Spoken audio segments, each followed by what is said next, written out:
We're live. Bismillah. Awesome. Bismillah. Bismillah, walhamdulillah, wassalatu wassalamu ala rasulillahi sallallahu alayhi wasallam. Assalamu alaikum wa rahmatullahi wa barakatuhu. To our online audience, inshallah everybody is doing well. Inshallah, as per usual, we'll wait for people to jump on. If you're on, inshallah, feel free to like, comment and share where you're watching from.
Let's see where our online audience is at. Inshallah, feel free to let us know where you're watching from. Give salams, inshallah. Let us know how you're tracking so far during COVID. Let's try and build some momentum. Let's have a chat. For those that have jumped on before, they may know that I like to get a bit engaging with the audience. So feel free, inshallah, not to be shy for this talk, inshallah. Feel free to let us know where you're watching from. So we see Brother Bilal's watching, inshallah. For those that, don't know me, my name is Dean Mousad. Inshallah, we'll be getting started in about a minute or so, in about 60 seconds. So if you're on, let us know where you're watching from. Give salams, tell us where you're watching from, which state, which suburb, put an emoji in there. And let's get this started, inshallah.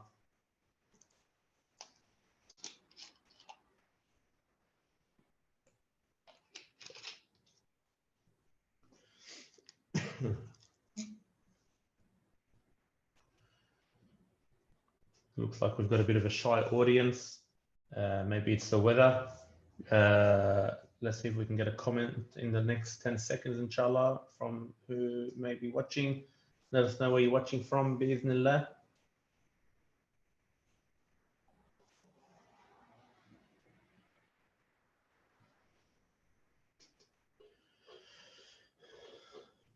All right. Assalamu alaikum wa rahmatullahi wa barakatuh. This is your brother Dean Mousad. Thank you for jumping in and taking time from your busy schedules to tune in with us. Alhamdulillah. I'm speaking on the National Zakat Foundation platform. They're a great bunch of individuals. They're a great organization that are doing some great work. Alhamdulillah, they've been able to get creative and innovative during this period of time. And they're, alhamdulillah, going the extra mile in having different speakers talk about different topics throughout the days of Ramadan and the nights of Ramadan. So alhamdulillah, for the last couple of talks, I've talked about my journey onto the deen, and inshallah, I'll be talking today from a counselor's perspective on COVID-19. Next week, I'll be talking about a grassroots effort, that's needed in the community to take us from where we are, inshallah, into a better state moving forward. So a bit of context, inshallah. So I'm a registered counsellor, alhamdulillah, with the ACA. The ACA is a peak body, Australian Counselling of Australia. It's a peak body for counsellors, alhamdulillah. I finished my diploma last year. I have been involved in the community since 2015, so not too long, predominantly in the humanitarian service. So with an organization called Brothers in Need. I've been there, one of the co-founders and directors for the last 5 years. A project Quran, which started last year, alhamdulillah. I've been teaching at Al Firdaus College, and I'm one of the mentors there for the last 3 years. And alhamdulillah, from time to time, wherever I can add value, I'll try and add value. I finished a diploma in community services, specifically case management, and alhamdulillah, recently a diploma in counseling. So what is counseling exactly? We may hear this term counseling a lot. What is counseling? Is it like mentoring? What is it exactly? So according to PACFA, which is a peak body psychotherapy and counseling federation of Australia, their definition of counseling is psychotherapy and counseling are professional activities that utilize an interpersonal relationship to enable people to develop self-understanding and to make changes in their lives. So we as individuals, we may be going through our lives, and sometimes we may have some roadblocks, some obstacles. Sometimes we may want to make some changes in our lives, and we might find it hard to do so by ourselves, right? And so it's important that, when we identify a situation like this, for example, sometimes, we may reach out to family, sometimes we may reach out to friends, and sometimes we don't think about reaching out to a professional. So it's important to reach out to a professional when you do have, these roadblocks in your lives, when you have these obstacles in your lives, and inshallah, a professional like a counselor, or a psychologist or a psychotherapist, or the like, they'll be able to help you, get through those hurdles that you may be going through. So this is once again, a relationship where a trained professional can help you solve your personal problems. So now that we know what a counselor is, maybe we may not have known what a counselor is, now we know, alhamdulillah. Why should I get counseling? This is a question that gets posed a lot. Sometimes people may think, I don't need counseling. I know how to solve my own problems. What makes you the professional? For example, sometimes there might be stigma attached to this. So sometimes we may think, it's embarrassing to reach out for help. It's embarrassing. Imagine someone sees me walk into, a clinic, or someone sees me walk into an office that's known to have, a healthcare professional or a mental health care professional. People might think, oh, wow, you're seeing a psychologist, you're seeing a counselor, you must have a problem. You're not adult enough, you're not man enough to deal with your own problems. So there's a big stigma around, seeing professionals like this. So why should we seek out counseling? There's many different reasons to why we should seek out therapy. Examples are people that may suffer from grief, anxiety, depression, trauma, addiction, and relationships. So these are the most common reasons why we might see a counselor. I know there are many great counselors and psychologists in our communities that come from Muslim backgrounds. They do some great work, in a culturally sound environment to make sure that their clients get the best help that they need. There's lots of them that are males and females. So inshallah, feel free, if you're shy, if you're shy to comment, if you're shy to reach out, feel free to reach out to myself after this or during this, and I can lead you in the right direction. Alhamdulillah, we have a great network of professionals, in our network, and the aim is to, if one professional can't help or they may not be best suited to a particular client, then they'll definitely send you to someone who you will get along most definitely.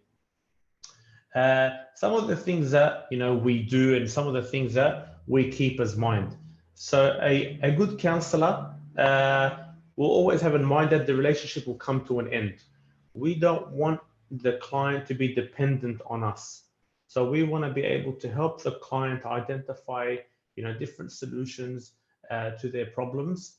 And by working together, on a regular basis, could be a weekly, fortnightly, monthly basis, we want to be able to get the client to meet, their goals, without us in the long period of time. So think of it like an individual on a bicycle, perhaps, with training wheels. The counselor or the professional might be the guide on the side, just helping you out and navigate through. And as you, get better and better, and as you move forward, and as you identify the different problems that there may be, and put mechanisms in place, then those wheels will come off. The counsellor, the psychologist will move away, and gradually you'll be able to move on through your life without a professional. Also, what a counsellor may do, a psychologist may do, they may look for certain patterns or themes with their clients. That way, then they'll be able to give them a good understanding, a good picture of what they're dealing with. It's important to note that every client is different. So every client is different. Usually during the triage process, through the initial process, there'll be a period, a session or so where the professional will gain as much clarity as possible with a client, and then they'll be able to identify what it is that they may need help with, and then be able to start the relationship in that manner. Also, the professionals, whether it's a counselor or a psychologist or psychotherapist, what they need to do is work within boundaries that are clearly drafted and principled. So it's important that there may be a relationship between the counselor and the client, and there needs to be boundaries put in place so there isn't one party taking advantage of the other. In this case, the counselor taking advantage of the client. So there's different therapies, inshallah, and feel free to comment, my brothers and sisters, while you're watching. We see a few people have jumped on. Sister Sonia, Barakallahu Fiki, keep up the great work. In our community, they find it a weakness to reach out professionally, but quite the contrary. If you need help, put your hand up. That's excellent advice. Suffering in silence is a killer, so make your voice heard. We've got Brother Ayman Majid watching. Whoever else is watching, feel free to comment. Let us know your thoughts, and let us know, inshallah, where you're watching from.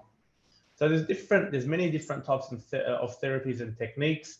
I use particular sets of therapies, and the clients that I predominantly deal with at this point in time are clients that might have behavioral addictions, so more gambling addiction, visual addictions. So whether they're addicted to internet, whether they're addicted to gaming consoles, whether they're addicted to pornography, these are predominantly the main, behavioral addictions that I deal with currently.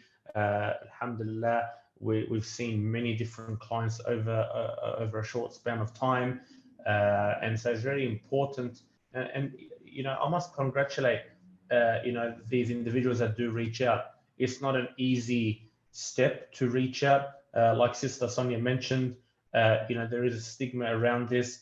It may be seen, if we come from an Arab background, perhaps if we come from a subcontinent background, it might be seen as weakness, especially if you're a male. For example, males, they find it harder to reach out because there's that image that's portrayed.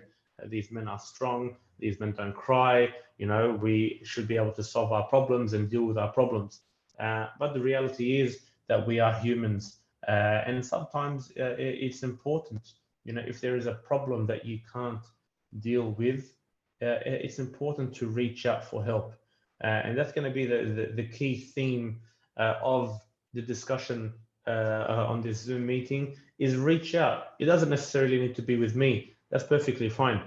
Reach out to a professional that you're comfortable with, someone that you believe won't judge you, someone that you believe that you'll be comfortable with, that will deal with your matter in a confidential and in a private way, and that way then you can start the process. You can start the journey to recovery, you can journey to being the best version of yourself. Sometimes we have different ways of coping. Sometimes those coping mechanisms we may have learned from very early ages in our life, different circumstances that we've gone through, and so it's important at times, if those coping strategies aren't the best suited or aren't the best, that sometimes you need to unlearn what it is that you've done, and then relearn healthy coping strategies that can help, inshallah, with this situation.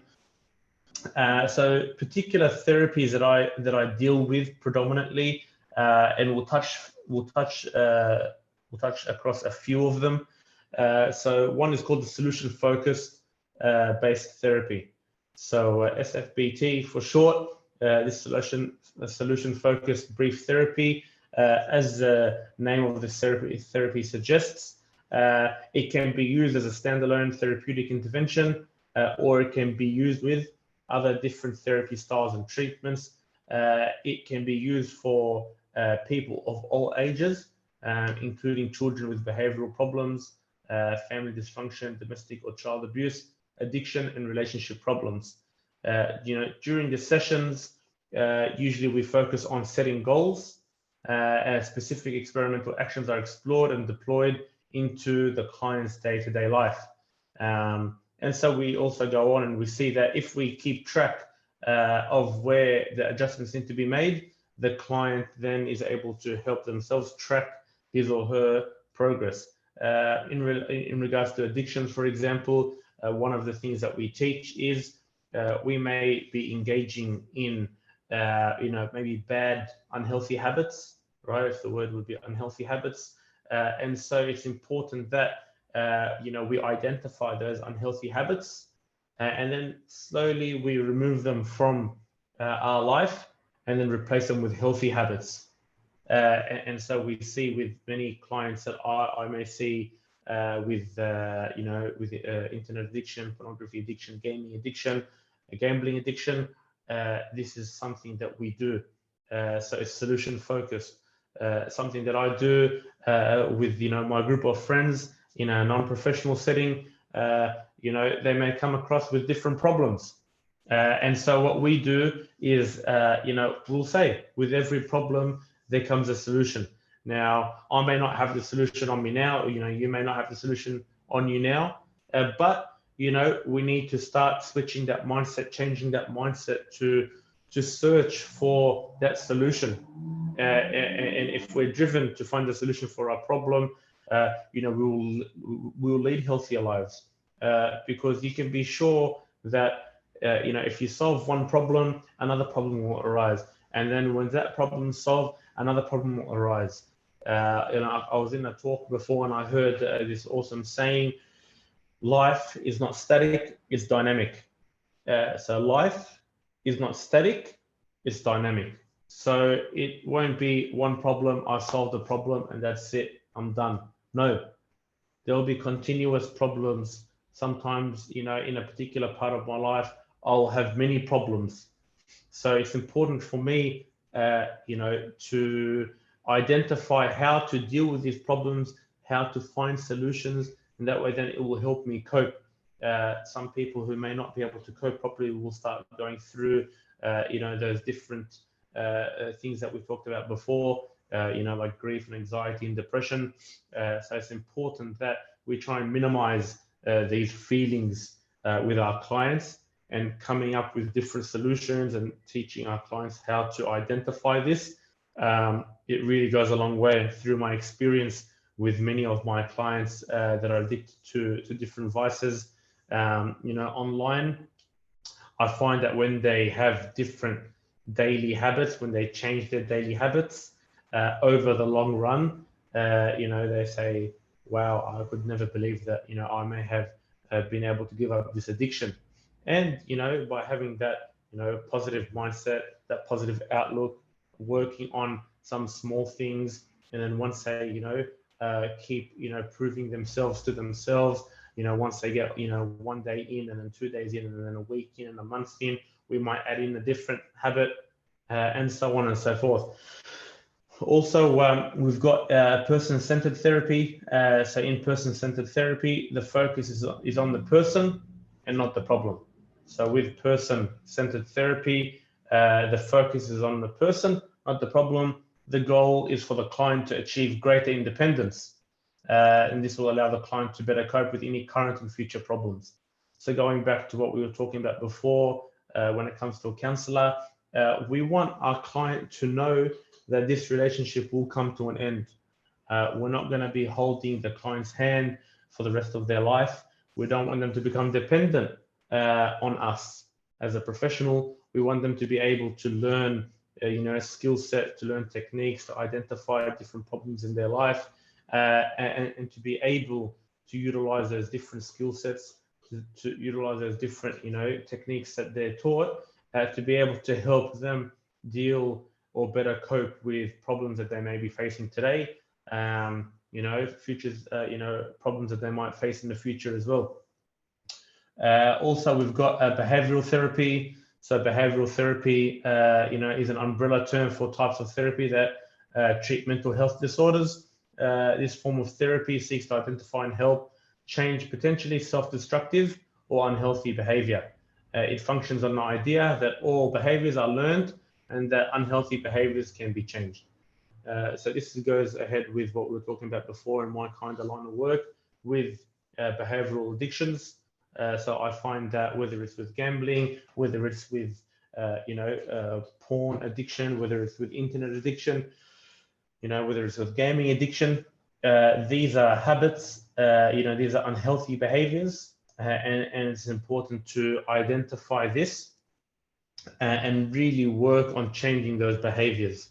And we believe that if this can be done, with smaller vices, with smaller problems, then in the long run, this can also be worked or be utilized on bigger problems.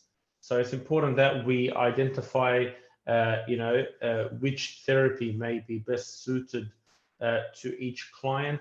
There's a whole lot more list of, therapies and techniques.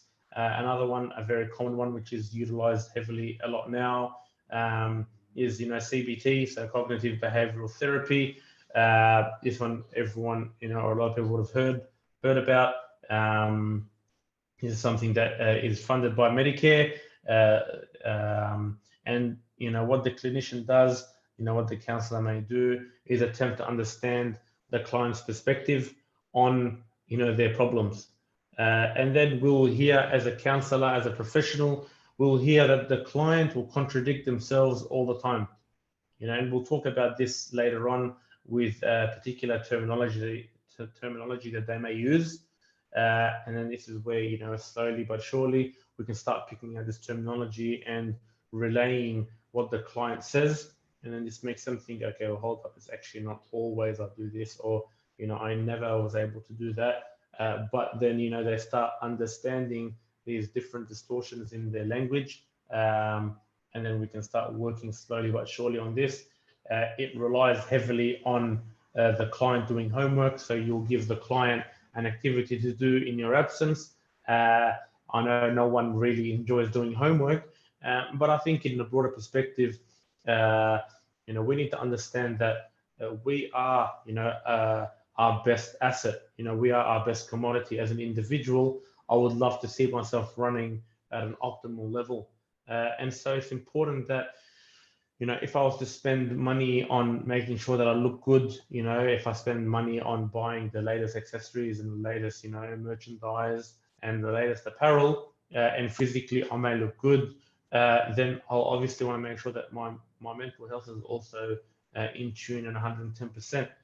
So it's important that we have that balance with ourselves.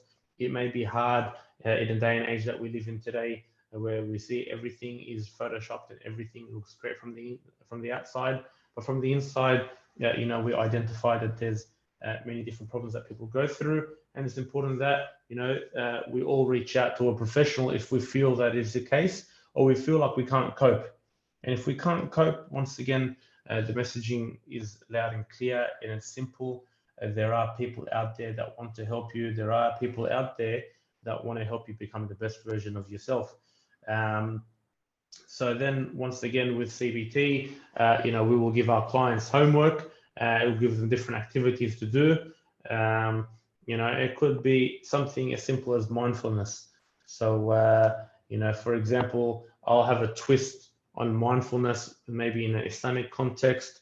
So for example, like you have prayer, that could be our version of mindfulness for Muslims, something that I've done before with my students at one of the colleges that I teach at.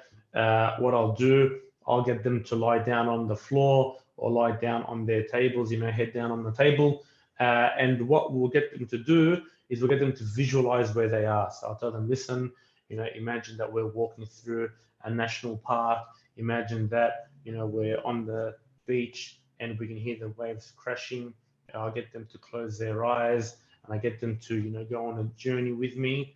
And then what I'll tell them to do is find a nice place, on the grass in the national park, and we can hear all the beautiful animals chirping around us, and we can smell the cool breeze, and we can feel the warm sun on our bodies. And then what I'll do is I'll put a short verse of the Quran on, from a beautiful reciter, for about, 5 minutes.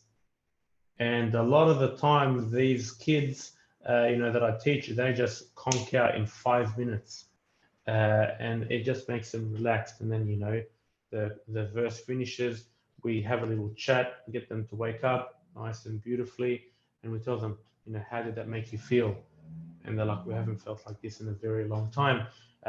As a Muslim, we should understand that, our prayers, our 5 times a day prayers, this is an opportunity for us to practice mindfulness. This is an opportunity for us, in a culturally acceptable manner, in an Islamic fashion, when we say Allahu Akbar, and we pray, we're throwing away the problems of this world, and we're focusing on our relationship with Allah subhanahu wa ta'ala. We're really, being in the present. We're forgetting about the problems that we're facing at this point in time. We're throwing them behind. We're not thinking about our work. We're not thinking about school or our assignments or any of our problems. We throw our worries behind us, and we say Allahu Akbar. And this should take us through a beautiful journey where we're in the present, we're in the moment. So this is something that you can practice, whether it's, making the intention with your prayers, or even, with your children or people that may be in your care, going through that activity where, you're going through a walk through a national park, and then, you get them to take, a spot in the park on the grass, and then you put, a beautiful verse of the Quran on. It could be for a short 5-10 minutes, and you'll see, bang, they will fall asleep, they will conk out, and then, you wake them up slowly, and you can ask them, have some different interactive questions that you may ask them. How did you feel? What was going through your mind, etc., etc. And this can help us if we do this, 5 minutes once a day. We'll feel that, a big burden has been lifted off us. And that's all we need, especially like during this COVID-19. We're seeing an influx of cases come through. People are going through depression, people are going through guilt, anxiety. There's financial pressures, people losing their jobs, which is a reality. I think the statistic was in the beginning of COVID, about 1 million people were going to lose their job by November. I think that figure's actually gone higher than that now. I know different reports have come through with, unemployment, being in the 20% and the high 20% unemployment, and, people that aren't being utilized best for work. So it's important that, that we keep a fresh mindset during this unique time, during this pandemic. We don't want to fall into, these situations for a long period of time. So feel free, and the government has made it legal for us to go for a walk, with a family member, with family members now as of Friday, the 15th of May. Restrictions have been,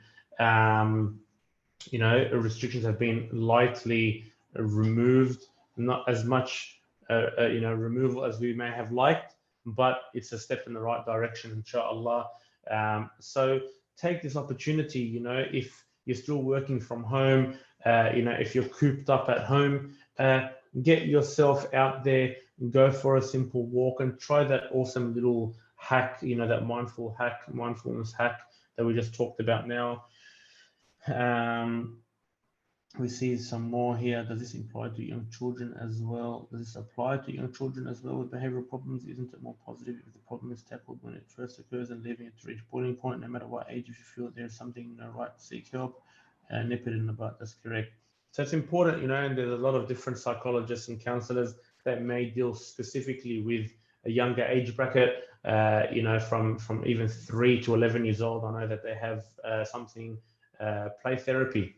So, through play, they'll be able to help a child deal with their problems. For example, there's an activity that they do with Play-Doh. So over the span of sessions, they may ask, the client, show me how big your problem is. and through playing with Play-Doh, in the beginning, they may see that, the child may roll up a big ball of Play-Doh, for example, and then over the span of time, over the sessions, slowly, how is this problem or how is that problem? And then you'll see that the ball of Play-Doh gets smaller and smaller and smaller. So it's a way for children, they may not be able to, utilize the right words, the right terminology. Through play, they can showcase, how they're dealing with their problems.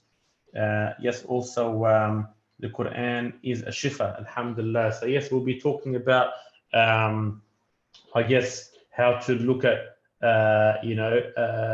COVID-19 from many different perspectives, and some tips. One of the tips will be from a spiritual, component. One will be from a financial component, and from a mental health component.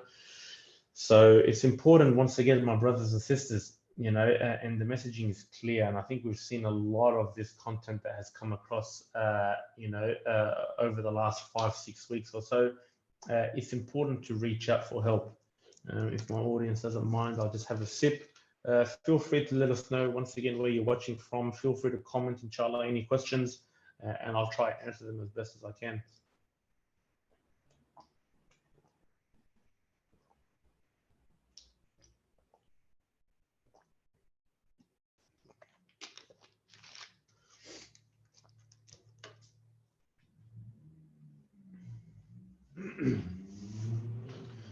So for us as Muslims that may be watching this, on the National Zakat Foundation platform, some tips that we wanted to talk about, inshallah, to help us, get through this, and not just through COVID-19, my brothers and sisters, but through the problems that will come in the future. We know if we put a spiritual lens on, the religious lens on, we know that Allah subhanahu wa ta'ala tells you and I, He tells the Muslims, He tells the believers in many parts of the Quran, وَلَنَبْلُوَنَّكُمْ, in Surah Al-Baqarah, Allah subhanahu wa ta'ala tells us, and be sure that we will test you, وَلَنَبْلُوَنَّكُمْ بِشَيْءٍ مِّنَ الْخَوْفِ وَالْجُوعِ, and so on and so forth till the end of the ayah. Allah subhanahu wa ta'ala tells us that He will test us. So Allah has guaranteed us that we will be tested, and we'll get tested from fear, from poverty, from lack of wealth, from a loss of wealth, from a loss of life. And subhanAllah, Allah subhanahu wa ta'ala tells us at the end, right? And glad tidings to those who are patient. In many different ayat, Allah subhanahu wa ta'ala tells us, I think in Surah Al-Ankabut, do we think that we will say, Allah is our Lord, that we will say, La ilaha illallah, that we will claim this on our tongues and we won't get tested? We may get tested in many different shapes, ways, and forms. This could be a test right now that we're going through, my brother and sister. It most definitely is a test that, we might be going through as a, as a society, as a nation, as humanity, collectively, locally, and globally. So it's important to keep this in mind and know that, with this test, once we, go past and we get through it, inshallah, Allah subhanahu wa ta'ala most definitely will have different tests, and they will come in many different ways, shapes, and form. And for me as a Muslim, I'm content with my Lord. I'm happy with my Lord because Allah subhanahu wa ta'ala has told me how I will get tested. Now, say, for example, I work in the field of childcare, or I work in the field of family daycare, or I work in the field of education, or whatever field I may work in the field of charity, right? I may get audited. And, if I go to school, I go, HSC, or if I go through uni, I'm going to get tested. But I don't know what questions exactly are going to be in there. I don't know exactly what the questions are. I may go off past HSC papers. I might go off past, university papers. But every year it will change. And we've seen the statistics when it comes to, uni students, for example, and the levels of anxiety and grief and depression that they may go through because of the levels of stress that they're facing, because they're worried they're going to fail. There's so much emphasis on this degree that they're worried if they fail, their life is over. But I'm happy knowing that Allah subhanahu wa ta'ala has told me how I will get tested. What more do we want? If I know the questions, Allah subhanahu wa ta'ala has also given me the answers. If I am patient with these tests that I'm going to go through, and yes, every single person will go through a unique test, then, If I'm patient with this, Allah subhanahu wa ta'ala will give me glad tidings of paradise. Allah subhanahu wa ta'ala will give me the best in this world and will give me the best in the next. So what better do we want than a generous Lord, Allah subhanahu wa ta'ala, who has told us how we're going to get tested. And He's given us the answers and He told us what the reward is going to be. So during COVID-19, what we can do from a spiritual perspective, we can, tie our camel and have trust in Allah. Now, how do I contextualize that? How do I apply that? For example, the precautionary measures that we go through, this is tying your camel. We need to be responsible people. There might be different conspiracy theories out there. There might be different, people saying different things. But at the end of the day, if I'm a carer, for example, for my parents, if I have young children at home and these, age brackets are high risk, then I don't want to do the wrong thing by them. I want to make sure that I'm there for them and I don't put them at harm's way. So I need to be responsible. And so these precautionary measures that are put in place, it allows us to tie our camel, right? Whether it's washing our hands with soap, whether it's utilizing sanitizer, whether it's wiping down tables and bench tops, with disinfectant, whatever the case may be, the 1.5 meter social distancing amongst one another, wearing gloves, if I'm serving food, or wearing a mask. These are ways where I can be responsible. These are ways where I can tie my camel. And once I implement, these tips, this advice, then I put my trust in Allah subhanahu wa ta'ala. I can't go in harm's way, throw myself into the line of fire, and then complain, oh, how come Allah subhanahu wa ta'ala didn't protect me from this? I need to do my part. And then if it happens to me, alhamdulillah, I accept it. No problem, because I know I'm going to get tested. So this is, a way from a spiritual perspective, a tip that we can utilize during COVID-19 and throughout our problems. Tie your camel, but visualize this concept. Imagine, I have a camel. If I don't have a camel, imagine I've got a car, whether it's a $10,000 car, whether it's a $100,000 car, in society today, you're not going to have a Mercedes-Benz, you're not going to have a BMW, you're not going to have an expensive car and just leave it at the front of your house, windows down, keys in the car, and leave it. What's going to happen to it?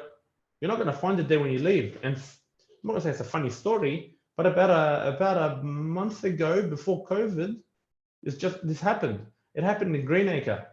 A gentleman, he was doing Uber Eats. His friend went overseas. His friend gave him his car. He thought he'd go inside. He'd pick up the order. He parked on the main strip there in Greenacre, parked the car, left the keys in the ignition, left his windows down, went inside to pick up the food from one of the dessert shops. When he went outside, car's gone. Allahu Akbar. So if we want to understand tying the camel, tie the camel. Do your part with your car. Same thing as your house at nighttime when you go to sleep.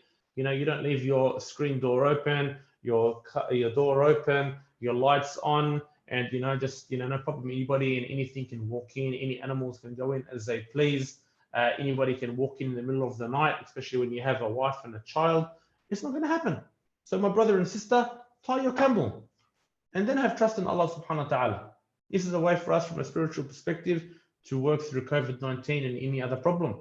Another thing, inshallah, we might be going through isolation at the moment. Stay connected with your friends and family. Alhamdulillah, we've got technology. For a short period of time, the restrictions came in hard and we had, the lockdown. We had the opportunity to do FaceTime. We had the opportunity to do different video calls on different platforms. Reach out to these friends and family, and that way then, you can check up on them. You can see how they're going. You can keep those ties of kinship going. We can enter paradise through this. Allah subhanahu wa ta'ala will give us a long life through this, through serving our parents. Check up on your friends, check up on your family members. So this is a great way for us to do so during this period of time. And once again, onwards. From a financial perspective, a tip that we may utilize, inshallah, lots of people have lost their jobs. And alhamdulillah, we're in a country that there is some support. Some people might say, yeah, but brother, wallahi, it's not enough. alhamdulillah, we need to have a balanced approach and a balanced mindset when it comes to how we look at things. Once again, 2020, in May, we're seeing different countries around the world, they're falling deeper and deeper into the poverty line, under the poverty line. Lebanon, for example, we've heard about it. Before the dollar used to get you, 1,500 liras, for example. Now it's 4.5. So it's not as much. Things have tripled. Allahu Akbar.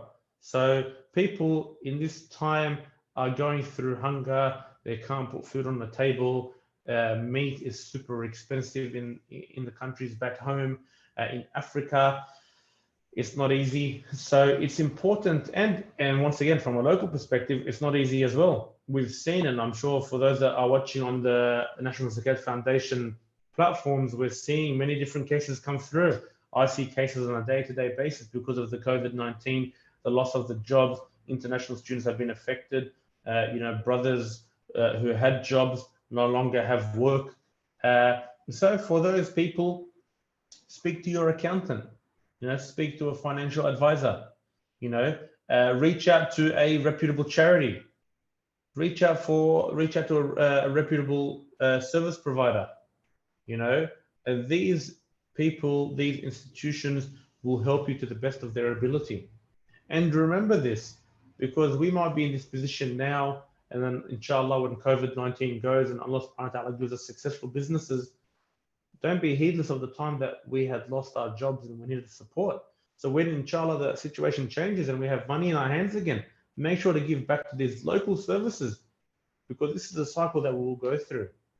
And it's important to have that mindset where, okay, today, I needed a hand, maybe tomorrow someone else will need a hand.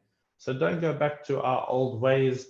People are doing it tough locally. We've got plenty of data to showcase this. All you need to do, my brother and sister, is sit down with an open mind, and you'll see many cases from domestic violence to widows, to refugees, asylum seekers, international students, right? People that have been divorced, reverts.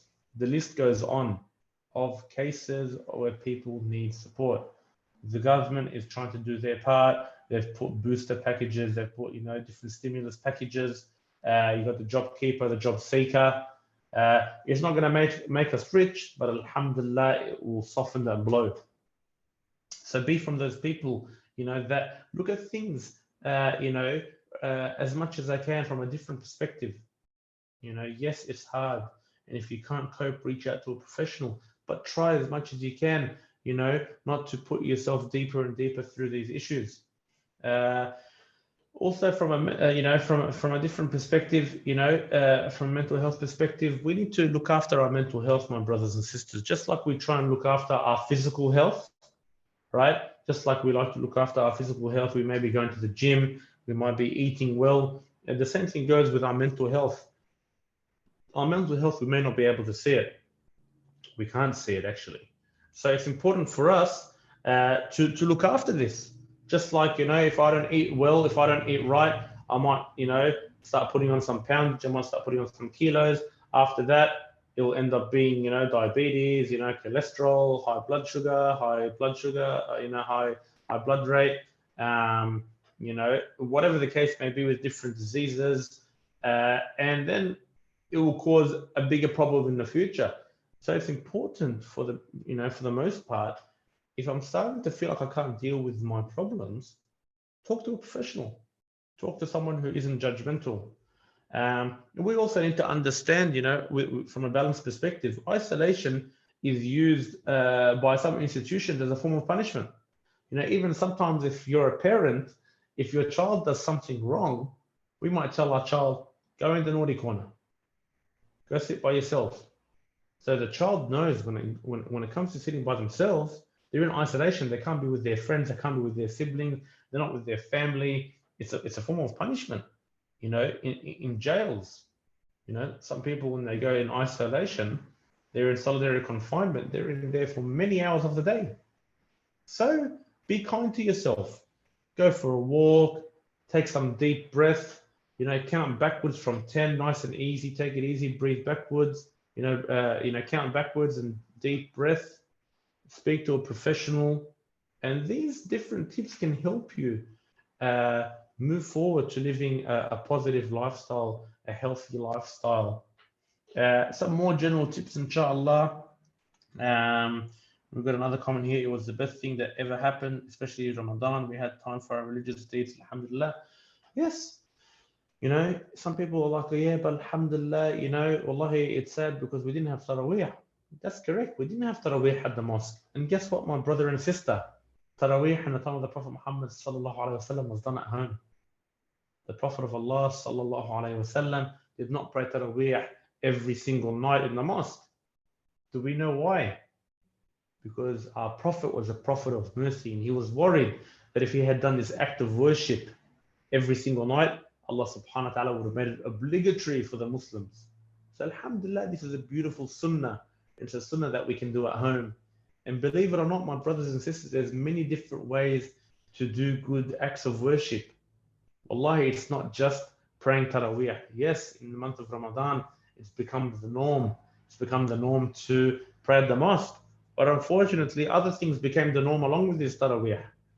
The streets of Sydney started becoming a hangout, and the streets in different parts of the world after Taraweeh became a hangout. People would spend many hours of the night out and about, you know, from one, you know, Camel Burger store to another stall, from one juice bar to another juice bar. And so Taraweeh started losing its vibe. So maybe, perhaps, you know, one of the many wisdoms maybe was for Allah subhanahu wa ta'ala to bring us back to the sunnah, to pray back at home with our families, you know. And so, yes, alhamdulillah, this can be looked at as a blessing for us, alhamdulillah. And it's very important to reflect on this like that. What we can do as well in terms of some general tips, make some improvements to your home environment. So usually we're at work, we're doing work, you know, outside of home. Now that work has come home, you know, I know some people like to live by the philosophy, when it's time for work, it stays out there. When I come home, there's no more work in there. But that may have changed due to the lockdown. So, you know, make some changes in your house where, okay, a particular room is known as your workroom. Okay, and then once you're in that workroom, you might have, you know, some boundaries in place. This is where I need to do work. And then when I step out of that room, you know, I can enjoy some time with my family on my break, on my lunch break. When it comes to prayer, I can pray with my family. You know, maybe I can go for a quick walk with my family, a nice 20-30-minute walk. So this is something that we can do, make some different improvements to the home environment during this COVID-19. We need to understand as professionals, we don't fix people. You know, the people fix themselves. We're just the guides on the side. We try to make sure that we help them identify, you know, different themes, different patterns, and help them move forward. You know, help them build different positive coping mechanisms to help them, you know, with their problems. Like we talked about, you know, the mindfulness practices from an Islamic perspective. Also, you know, we encourage, you know, for the words of positivity to come out from our mouth, you know, and we focus on what we did and not what we didn't do. So we focus on what we did and not what we didn't do, right? So we need to talk positively. That way, then I can start slowly but surely having that solutions-focused mindset. Also, as a counselor, you know, we challenge absolute mindsets. We challenge absolute statements. And so an absolute statement sounds like, you know, when the client will say, you know, phrases such as everyone, you know, or never, or always, you know, and we know that these are exaggerations, right? For example, you know, a husband might say, my wife never cooks for me. Or a wife might say, my husband never says he loves me. You know, these are exaggerations because, you know, there may be times where the wife will go out of her way and do something for the husband. And there might be many times where the husband will go out of their way to do things for their wives. And so it's important that, you know, we challenge these absolute statements, and then they say, okay, hold up, no, it only happened once or twice, or no, but you know, if I go back, actually they did 1, 2, 3, 4, 5.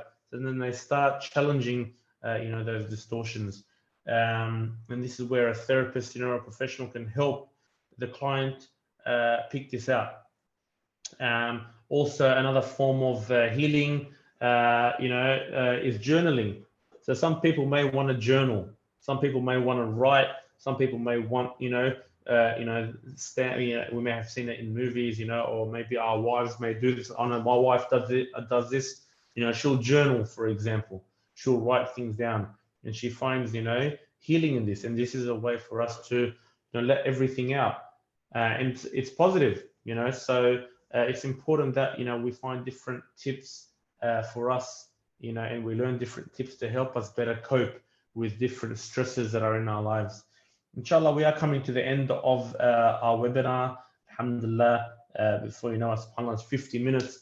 I sure can talk my ears off, and I'm sure people's ears off.